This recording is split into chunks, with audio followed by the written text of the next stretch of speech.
মানি না, আমি এই বিয়েটা মানি না।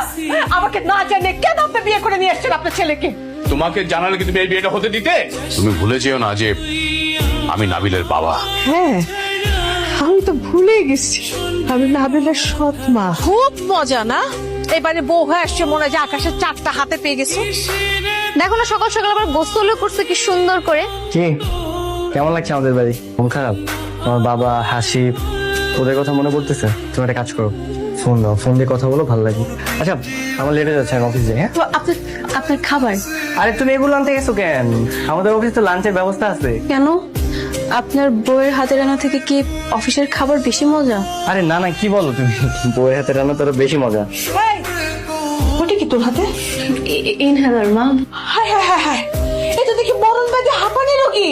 হঠাৎ করে তুমি এত অসুস্থ হয়ে গেলে কিভাবে? ঠান্ডা পানি খেয়েছিলাম তো ফ্রিজ থেকে, এর জন্য মনে হয় একটু সমস্যা হয়ে গেছে। তুমি কি কালকে সকালে চলে যাচ্ছ? হ্যাঁ। না গেলে হয় না? আরে না, চিটাগাং বন্দরে আমার কিছু মাল পড়ে আছে।